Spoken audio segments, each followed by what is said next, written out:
हिंद ऐं सिंध में हिन अफ़सोसनाक ख़बर हर दिल खे सोगवार करे छॾियो आहे। हिंदू बिरादरी जो रूहानी पेशवा ऐं संत सतराम धाम SSD जो सतों गादी नशीन साईं साधराम साहब देहानत करे वियो आहे। संदन देहानत जी ख़बर न सिर्फ़ पाकिस्तान ऐं हिंदुस्तान पर दुनिया जे कुंड कुड़छ में रहंदड़ संदन लखें अक़ीदतमंदनि लाइ गहरे ॾुख ऐं ग़म जो सबबु बणिजी वई आहे। हर तरफ़ उदासी ऐं सोग जो माहौल छाइंजी वियो आहे। साईं साधराम जे जनम भूमि राहड़की साहब में बि सूरताल इंतहाई ग़मगीन ऐं सोगवार आहे। हज़ारे मर्द औरतूं ॿार ऐं बुज़ुर्ग लुड़क लाड़ींदे आख़िरी दीदार लाइ राहड़की पहुची रहिया आहे। राहड़की साहब जो रूहानी मर्कज़ सोग जी अलामत बणिजी वियो आहे। साईं साधराम साहब जे लाॾाणे सां न सिर्फ़ हिकु रूहानी पेशवा जी हयाती जो सफ़र पूरो थियो आहे, पर हिकु अहिड़ो दौर बि ख़त्म थियो आहे जंहिंमें अक़ीदत, मोहब्बत, इंसानियत सां प्यार ऐं रूहानी रहनुमाई माण्हुनि जी ज़िंदगियुनि जो हिसो हुई। हिंद ऐं सिंध खां सवाइ दुनिया जी कुंड कुड़छ में वसंदड़ साईं साधराम जे मुरीदनि ऐं चाहींदड़नि खे हिन अफ़सोसनाक ख़बर सोगवार करे छॾियो आहे। राहड़की जी तारीख़ी रूहानी मर्कज़ संत सतराम धाम SSD, जंहिंखे उर्फ़े आम में सचो सतराम बि चयो वेंदो आहे, सिंध जे रूहानी ऐं समाजी मंज़रनामे में हिकु अहम शख़्सियत तौरु साईं साधराम खे हमेशह यादि रखियो वेंदो। संदन ज़िंदगी अक़ीदत, ख़िदमत, रूहानी रहनुमाई ऐं इंसान दोस्ती जो हिकु जामे मिसाल सम्झी वञे थी। साईं साधराम साहब 25 अक्टूबर 1963 ते सिंध जे घोटकी ज़िले जे मशहूर वसंदी राहड़की में पैदा थिया। संदन वालिद मोहतरम संत भगवान दास साहब बि सचो सतराम दास साहब जे रूहानी सिलसिले सां वाॻियल हिकु मोज़िज़ शख़्सियत हुआ। रूहानी रवायतुनि मूजिबि साईं साधराम साहब जो तालुक़ु हिकु अहिड़े मुक़दस सिलसिले सां हो जेको शहनशाह सतगुरु समामी साईं सतराम दास साहब जे फ़िक्र ऐं तालीमात खे अॻिते वधाईंदो रहियो। संदन ज़िंदगी में हिकु वॾो अलमियो तॾहिं पेश आयो जॾहिं संदन माउ संदसि पैदाइश खां सिर्फ़ 6 ॾींहं पोइ वफ़ात करे वई। उन बावजूदि संदन परवरिश हिकु मज़बूत रूहानी ऐं अख़लाक़ी माहौल में थी, जंहिं संदन शख़्सियत ते गहरो असरु छॾियो। साईं साधराम साहब पंहिंजी इब्तिदाई ऐं सानवी तालीम राहड़की ऐं ॾहरकी मां हासिल कई।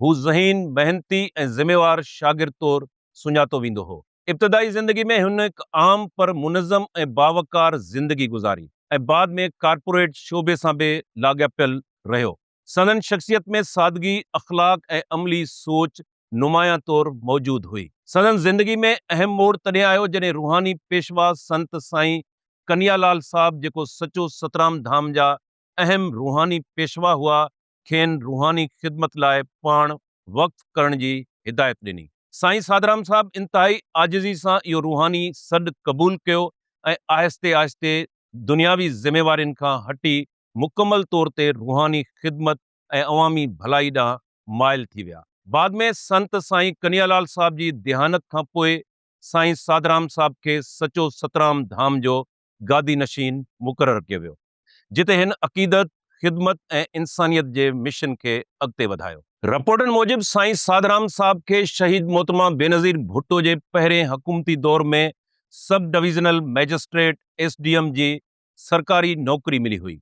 कुझु अरसे ताईं हिननि सरकारी ख़िदमतूं सरअंजाम ॾिनियूं, पर बाद में हिननि इहो फ़ैसिलो कयो त हू मुकमल तौर ते रूहानी ख़िदमत लाइ पाण वक़्फ़ कंदा। इन्ही फ़ैसिले तहत हिननि सरकारी नौकरी छॾे सचो सतराम धाम में मुस्तक़िल तौर ते गादी नशीनी जूं ज़िम्मेवारियूं संभालियूं। सचो सतराम धाम राहड़की साहब ज़िले घोटकी में वाक़िए हिकु वॾो रूहानी मर्कज़ आहे, जेको तक़रीबन 300 एकड़नि ते फहिलियल आहे। हिते हर हफ़्ते साए विस्पत जुमे ते वॾो धर्मी मेड़ो लॻंदो आहे, जंहिं में भक्तियूं ऐं रूहानी महफ़िलूं थींदियूं आहिनि। पूॼा पाठ ऐं धर्मी रस्मूं अदा कयूं वेंदियूं आहिनि। हज़ारे अक़ीदतमंद ऐं शेवादारी गॾु थी पूॼा पाठ ऐं प्रार्थना कंदा आहिनि। अक़ीदतमंदनि लाइ भंडारे ऐं लंगर जो इंतज़ाम पिणु कयो वेंदो आहे। हीउ मर्कज़ सिंध जे अहम रूहानी ऐं ज़ियारतगाहुनि मां हिकु सम्झो वञे थो। साईं साधराम साहब ऐं राहड़की साहब जी रूहानी धाम जा अक़ीदतमंद सिर्फ़ पाकिस्तान ताईं महदूद न हुआ, पर दुनिया जे केतिरनि ई मुल्कनि में मौजूदु आहिनि, जिन में Hindustan, Dubai, Abu Dhabi, Sharjah, Africa, America, Canada, Australia समेत दुनिया जा केतिरा ई मुल्क शामिल आहिनि।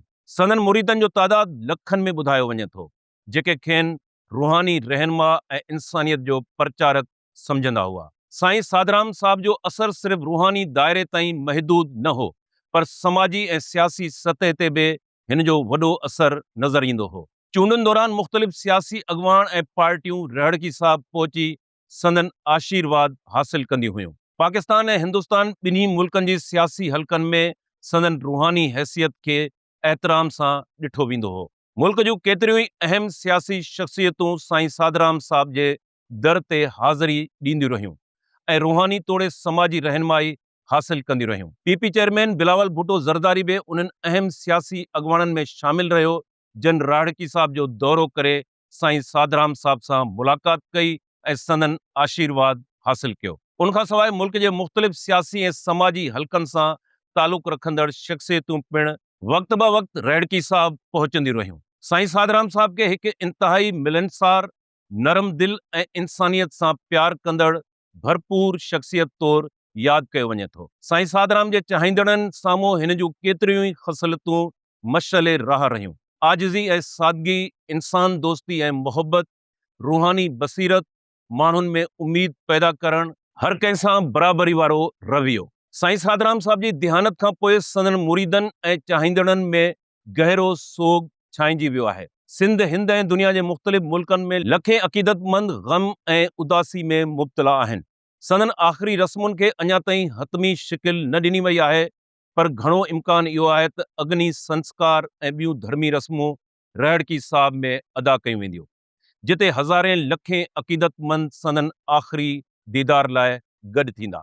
साईं साधराम साहब खे सचो सतराम धाम SSD जी तारीख़ में हिकु अहम रूहानी रहबर तौरु हमेशह यादि रखियो वेंदो। संदन ज़िंदगी हिकु अहिड़ो सफ़र हो जेको दुनियावी ज़िम्मेवारियुनि खां शुरू थी रूहानी ख़िदमत, इंसानियत ऐं अक़ीदत जे आला मक़ाम ताईं पहुतो। हू सिर्फ़ हिकु गादी नशीन न हो, पर हिंदू बिरादरी लाइ हिकु अहिड़ी रूहानी अलामत हो जन लखे माण्हुनि जी ज़िंदगियुनि में उमीद, अमुन, शांती, इंसानियत सां प्यार जहिड़ी मुसबत सोच पैदा कई।